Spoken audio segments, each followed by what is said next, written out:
Yep, hello everybody, Dave from Erie Reptile back. We just got back from the Erie Reptile Expo. It was held downtown in Erie at the Avalon Hotel. Much better venue than the Edinburgh Fire Department. There were more vendors than normal, a lot of supplies. And I mean, there wasn't any really huge vendors there. I think the person that had the most tables was Jungle's Edge Exotics. They're from Pittsburgh. I thought he would have more arachnids that he did, but he didn't have a lot. But I did pick up two things from him. He was the only one there really with spiders and scorpions and centipedes. I don't remember what the things that my daughter got. I think it's like an axitocle. I think something of that nature, like a centipede, or not a centipede, but like a salamander. Her fish had died. She wanted to get another fish, and we saw those. And I was like, "Why don't you get one of these? These are kind of cool." So she picked up one of those. We're doing a little bit of reading about it, what we need to feed it, and we're trying to decide if we should do brackish water or regular water. I think she's doing regular water right now. So if you got any of you guys that have one, does Exotic Slayer have one? I'm not really quite sure. Somebody I saw that does tarantula videos hasn't. Whatever those things are called. I can't pronounce it. It's like axitocle, I think it is, or axocotol. I don't know. I don't even have the word in front of me. But so I just picked up a few small things. I got a deli cup of 100 half-inch crickets to feed the small little slings. And then I got a 16-ounce deli cup full of roach chow. And Haley's little thing, I'm just going to call it salamander for now. And then I switched, this isn't a pea pulker, folks, it's actually the, where are you in here? There you are, you little dude. This is the one that Allie and Jared, yeah, I still want to say Garrett no matter what. I will get that straightened out one of these days. Anyway, Allie and Jared sent to my brother in the last order. But it was marked Hamori, and they were kind of iffy in the end there. And I think Allie just wanted to be sure, so she sent him another Hamori just in case. So I asked him, I was like, what do you want to do with the last one? Because it could be a Smithy, and he already had a Smithy. So he said, well, I'll take the new Hamori and just give you this one. And if it's a Hamori, it's a Hamori. If it's a Smithy, then you don't have one. Now you do. So we'll find out as it gets bigger, right? But it'll probably be a little while before we know. So we got this guy, and of course I just gave him the one that Allie sent, the other free one. I wasn't going to keep it either way, but he didn't want to have two of them. So what did I get? So the first thing I got was a new spider, and when I saw it, I wanted it right away.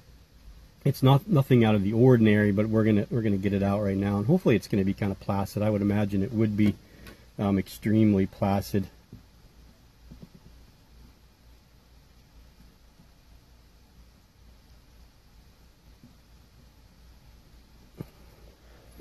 There it is. As much as you guys can see. Focus for me.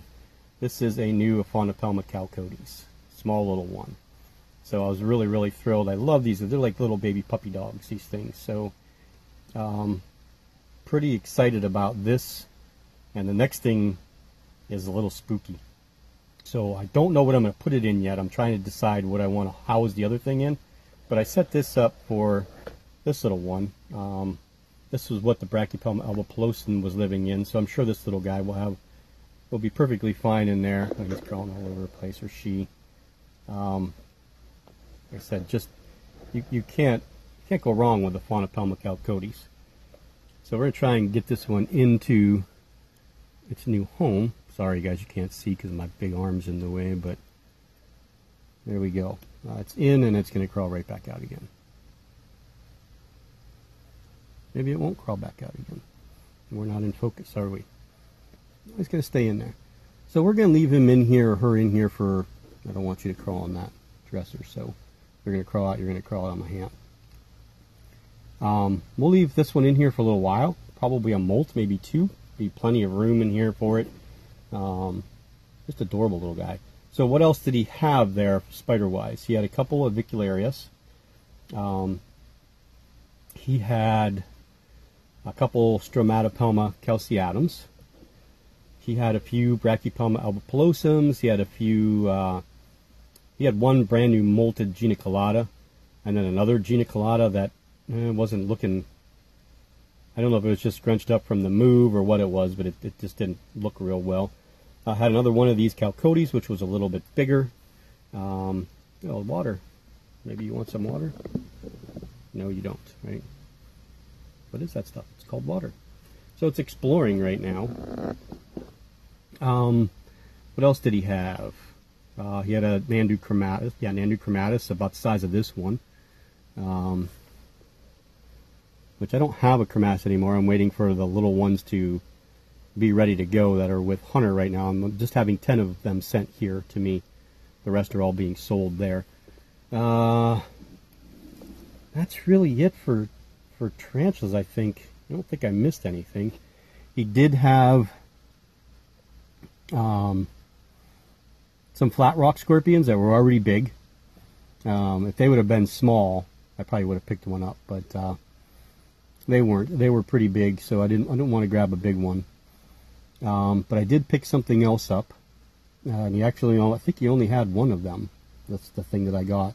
And when we went in and I looked there, I was like, oh, this little guy I wanted desperately. So I didn't want to leave the table until I got it because I didn't want somebody else to buy it. So, yeah. I'm just going to hang out there, little one. I think I'm going to have fun with this one. I think we'll do some handling videos with this one. And I know Gar from Predator Prey Online loves these little guys, these Chalcodes. I think a lot of the Europeans love these because they're not easy to find over there. Much more easy to find over here, of course, because they're from here. But so you guys probably want to see the other thing, right? So let's get the cover on this one and let it get used to its home. And I will show you the other article other critter that we got. Hopefully you guys will be able to see it because the lid is not going to come off of it at this moment. And it's absolutely crazy. Well, it's not really crazy. I mean, it's not moving around a ton, but see the feathers on the tail. So this is an Alipes species. I'm not sure. I have to look at how many of these are there. These are an African centipede. I forgot that these guys get as big as they do. So I didn't realize it until I got home. I'm like, oh, these are like 10-inch centipedes, aren't they? So this one's probably going to go into a 1/24 scale die-cast enclosure, but there's 3 crickets in there, and you can see it wagging its tail, going crazy. It wants out of there in the worst way to get away from those crickets. I know it does. It doesn't have anything to do with those things, and I want to get it out of there so it's away from them myself. So we're going to set something up for it, and then I will show you that once we do.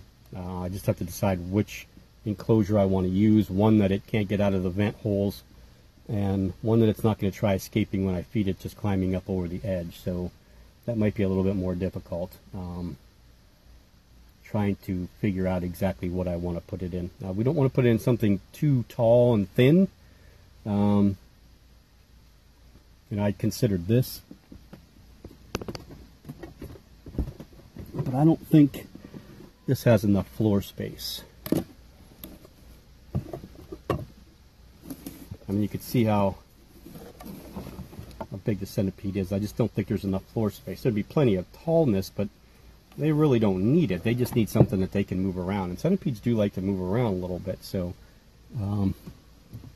yeah, I'm not 100% positive I'm going to put it in yet. So stay tuned here, and when I come back, you'll know. Okay, everyone, this is the 13th take of this clip. I'm not doing it again. Basic setup, okay? So don't beat me up about it. For those of you that are big centipede keepers, don't beat me up about it. All right, this will be changed if needed to be changed on Monday. It's not staying in this exact enclosure itself. It's going to be moved into a mini football helmet display case. And then I will know exactly how to set that up, whether it needs to be damp, humid. That way I can decide how many holes I need to drill, what I need as far as substrate depth, leaf litter, logs, rocks, whatever I need to put in there that would be more apt to this type of centipede. That's what I'll do. But if anybody that's watching this that has these and have kept them for a while, let me know how you keep yours. I think I know a couple people that might have them that I can talk to and say, hey, I just want to kind of know the basics. I can look up the centipede and find out where it's from, and kind of get an idea of the habitat that it lives in, if there's pictures of that area. But I need to know if it's, it could be from the forest of that area, it could be from the dry savannas from that area, or it could be, in the damp, real damp, like subtropical rainforest type. I need to know if that needs to happen. I need to know if it needs to rain in there every couple of days, or what I need to do with it. So if that's the case, I got to get isopods and throw them in there, and well, I have isopods, but I mean like springtails and stuff like that, to make sure that this guy's enclosure doesn't get all messed up with mold and everything. So yeah, so we'll get that all straightened out. But I'm running out of inverts to have here. There are still a few things that I'd like to get. There's still the red dot and orange dot assassin bugs, the platymerus Mambos, and then whatever the red dot ones are. I can't remember what the red dot ones are as far as species concerned. Then we have the spiny assassin bugs. I'd like to get some of those. I have like 2 or 3 in a communal. I'd like to have a setup with 2 or 3 or 4 or 5 of each of different assassin bugs here. Also, I'd like to have a ghost mantis. That's something else I wouldn't mind having. Because I think we're going to let this wild one go. I'm not positive. I probably should just let him go. Although it's so much fun to watch them. Yeah, so we got to figure that out. I'd probably rather have a captive bred ghost mantis than wild caught one. Anyway, I have a vinegaroon. I have a tail swift scorpion. I have the regular scorpions. Now we have the centipede. We have the assassin bugs. So, with the other assassin bugs, I'd still love to be able to have Egyptian predatory beetles. Don't know if they're legal here in the States. If they are and nobody has them here, and they aren't illegal to have, then I'll have some of my friends possibly find out if on one of their imports they can locate these and have them imported for me. That would be kind of cool. I'd love to have like 4 or 5 of those. Yeah. What else? Oh, here's an idea. Let me ask you if this is a good idea. And again, please don't feel pressured in any way to think that you have to support the channel through the Patreon page. By all means, watch the videos, enjoy the videos. You don't have to help if you don't want to. Don't feel guilty that you're not or you can't. Please, you don't have to apologize in the comments saying, I wished I could. You don't have to. I don't do this for you guys to pay me to do this. It's just a way to, for those people that can and are willing to help out a little bit. So this is what I want to do with the first handful of donations. So I'm hoping to have this, hopefully, by October 31st, if we can get enough people to do the patrons here, and then be able to order these. I'd like to be able to get a small communal of blue feigning death beetles, and then the people that are the Patreons or the patrons will know that they contributed to a certain thing, and every time they're in the video, they're going to know that that's what the money that they donated to was for in the beginning. I think that would be kind of cool, and that's kind of a goal. So we'll see, how it goes. I don't know how the other channels or how well the other channels do with Patreon or how many patrons they have. I'm going to talk to Peyton and see how much she does through that. But, if you got 50 people or 80 people that donated $1 every month, that would be, we'd be able to get the blue feigning death beetles right away. So, consider it if you like the content and you want to support it. You don't have to, so please don't feel guilty, and please don't feel like I'm pressuring you to, because I'm not. We'll figure out how to get those blue feigning death beetles here one way or another. So that's really it. I hope you guys enjoyed this. I will leave the link for the Patreon page down below if I remember to do it. I need to figure out where I need to put that back in so it comes in. It's automatic. So yeah, thanks for watching, and I think that's really all. I really can't go anything more. There'll be update video coming up soon, and we have the next installment of the Erie Arachnids Worldwide Tarantula Collection Tour video coming up. And that's it. So we'll see you guys all later, and happy keeping.